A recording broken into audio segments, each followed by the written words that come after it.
Hello বন্ধুরা, বং পয়েন্টে সবাইকে স্বাগত।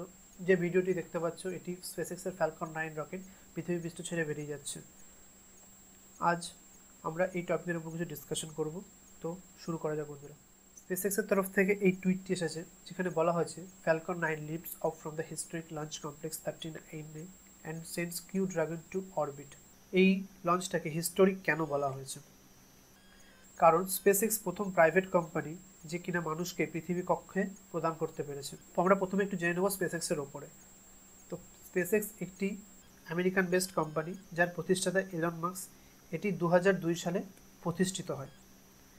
এলন মাস্কের নামে অনেকে শুনে থাকবেন, কারণ এলন মাস্কের আরও অনেক কোম্পানি আছে যেগুলো খুবই বিখ্যাত, যেরকম ব্যাটারি চালিত গাড়ি কোম্পানি টেসলা এবং টেসলা মোটরস নামেও পরিচিত। এলন মাস্ক এই কোম্পানিটি 2002 সালে শুরু করে এবং ঠিক 18 বছর লেগে যায় একজন মানুষকে ইসেতে প্রদান করতে, স্পেসে প্রদান করতে। তো একটা বড় লম্বা জার্নি ছিল এলন মাস্কের তরফ থেকে। তো কংগ্রাচুলেশন এলন মাস্ক এত বড় একটা সাকসেস পাওয়ার জন্য। স্পেসএক্সের আগে তিনটি দেশ পৃথিবী পৃষ্ঠ থেকে মানুষকে পৃথিবীর বাইরে নিয়ে যেতে পেরেছে: ইউএসএ, রাশিয়া, চীনা। অ্যাকচুয়ালি তিনটে না, 4টি দেশ, কারণ রাশিয়া আগে ইউএসএসআর ছিল, যেটি ভেঙে গিয়ে এখন রাশিয়া হয়েছে। তো বলতে গেলে ইউএসএসআর একটি আলাদা দেশ ছিল, কারণ সেটা ভেঙে অনেকগুলো দেশ তৈরি হয়েছে। তো সেই হিসেবে বলতে গেলে 4টি দেশ, বাট অ্যাকচুয়ালি মানে বেশ যদি দেখতে সেই হিসেবে 3টে দেশ। তো আমরা 3টে দেশ হিসেবে ধরে নিলাম। আমেরিকাতে সরকারি একটি প্রতিষ্ঠান নাসা থাকতেও কেন স্পেসএক্স মানুষকে ছাড়ছে নাসার তরফ থেকে, এটা একটু বোঝা দরকার আছে।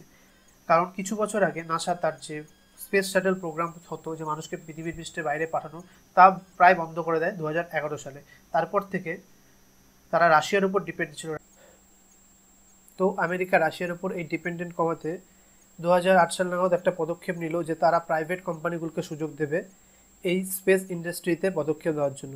তখন তারা নিয়ার অ্যাবাউট $2 বিলিয়ন তারা স্যাংশন করেছিল, যে যত প্রাইভেট কোম্পানি আছে তাদের ইনফ্রাস্ট্রাকচার থেকে শুরু করে লঞ্চিং প্যাড থেকে শুরু করে সব কিছুতে সাহায্য করবে বলে। ইভেন তারা তাদের কেপ ক্যানারভেল যে লঞ্চিং প্যাড আছে সেটাও তারা লিজে দিল কোম্পানিগুলোকে, যাতে তারা তাদের রকেট ওই লঞ্চিং প্যাড ইউজ করে রকেটগুলোকে লঞ্চ করতে পারে এবং বিভিন্ন স্যাটেলাইট, বিভিন্ন কমার্শিয়াল কোম্পানি স্যাটেলাইট, ঠিক আছে, এইসব জিনিসগুলো লঞ্চ করতে পারে। তো তাতে নাম ছিল কিছু কিছু কোম্পানি, যেমন হচ্ছে স্পেসএক্স, ব্লু অরিজিন,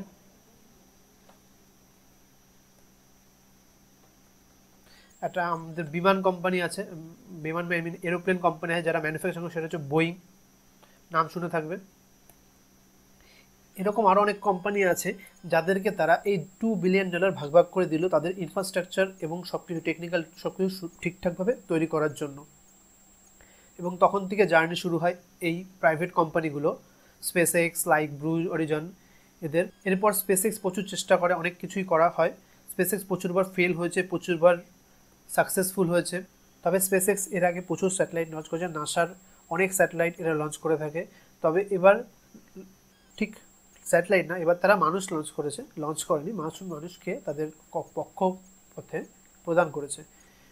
যেই দুজন মানুষ নাসার তরফ থেকে গেছে তা হলো, একজন হলেন ডগ হার্লে, আরেকজন হলেন বব পেইনকেন। এই দুজন নাসার তরফ থেকে স্পেসএক্স ফ্যালকন 9 রকেটে চেপে স্পেসে গেছে। রিইউজেবল রকেটসের জন্য বিখ্যাত। কোনো রকেট যখন লঞ্চ করা হয়, সেই রকেটটা কোনো স্যাটেলাইট বা কোনো কিছুকে লঞ্চ করে দিয়ে আবার রিটার্ন পৃথিবী পৃষ্ঠে এসে ল্যান্ড করবে, এবং সেই রকেটটাকে আবার পরে ইউজ করে স্পেসএক্স কোম্পানি স্যাটেলাইট তারপরে মানুষ এগুলোকে স্পেসে পাঠাতে পারে। এরকমই যেরকম আমেরিকার একটা পদক্ষেপ ছিল যে প্রাইভেট কোম্পানিগুলোকে তাদের এই স্পেস ইন্ডাস্ট্রিতে যুক্ত করা, সেরকম আমাদের ইসরো তাদের তরফ থেকেও একটা পদক্ষেপ নেওয়া হয়েছে যে প্রাইভেট কোম্পানিগুলোকে এই স্পেস ইন্ডাস্ট্রিতে ঢুকতে দেওয়ার জন্য। সেরকম কিছুদিন আগে 16 মে একটা টুইট করা হয়েছে ইসরোর তরফ থেকে, department of speech will follow government guidelines and enable private players to carry out space activities in the country. এটাও সেম, ঠিক নাসা যেরকম পদক্ষেপ নিয়েছিল সেরকমই পদক্ষেপ এরাও প্রাইভেট কোম্পানিগুলোকে সুযোগ দেবে তাদের লঞ্চ প্যাড ইউজ করার জন্য, তাদের টেকনিক্যাল সব কিছু। স্পেস ইন্ডাস্ট্রি একটা বড় ইন্ডাস্ট্রি, এখানে আপনি স্পেস ট্যুরিজম আছে, তারপরে বিভিন্ন কোম্পানি, মোবাইল কোম্পানি, তারপরে কিছু টেলিভিশন কোম্পানি, এসব কোম্পানিরা কি তাদের স্পেসে তাদের স্যাটেলাইট লঞ্চ করতে হয়। তারা কি করে, তারা আসে আমাদের ইসরোর কাছে যে আমাদের এই স্যাটেলাইটগুলো লঞ্চ করে দিন। কিছু বছর আগে আমরা একটা জিনিস দেখেছিলাম যে ইসরো একটা রেকর্ড করেছিল, 103টে স্যাটেলাইট একবারে অরবিটে লঞ্চ করেছিল। তো সেরকম প্রচুর কোম্পানি, প্রচুর দেশ আছে যারা ইসরোর কাছে রিকোয়েস্ট করে যে আমাদের স্যাটেলাইটগুলো লঞ্চ করে দিন। তো সেক্ষেত্রে কী হয়, ইসরোর নিজস্ব অনেক প্রজেক্ট আছে, যেরকম মঙ্গলায়ান, চন্দ্রায়ন, তো এগুলোর উপর তারা কাজ করছে অলওয়েজ। এবার তার জন্য সেভাবে সময় হয়ে ওঠে না, অনেক ক্ষেত্রে অনেক পেন্ডিং রিকোয়েস্ট পড়ে থাকে। তো সেই পেন্ডিং রিকোয়েস্ট এই বড় ইন্ডাস্ট্রি এইতে যাতে আমাদের দেশের কোম্পানিগুলো পদক্ষেপ নিতে পারে, তাই এই পদক্ষেপটা ওরা নিয়ে। তো সেই হিসাবে আমরা যেমন অনেক কোম্পানি জানি, যেমন ফরেন অনেক কোম্পানি আছে। আপনি কিছুক্ষণ আগেই বলেছিলাম ব্লু অরিজিন, এটা America based company. Virgin Galactic, এটাও America based company. Arianespace, এটা France based company. And iSpace, এটা চীনা বেসড কোম্পানি। এই প্রতিটা কোম্পানি তাদের স্পেস জগতে, স্পেস ইন্ডাস্ট্রিতে একটা বড় পদক্ষেপ নিয়ে ফেলেছে। তাদের মধ্যে স্পেসএক্স অন্যতম। আর আমাদের ইন্ডিয়ান কিছু কোম্পানি আছে, যেমন Bellatrix Aerospace, Pixxel, Skyroot Aerospace. Bellatrix Aerospace এটা ব্যাঙ্গালোর বেসড কোম্পানি, পিক্সেল এটাও ব্যাঙ্গালোর বেসড কোম্পানি, স্কাইরুট এটা হায়দ্রাবাদ বেসড কোম্পানি।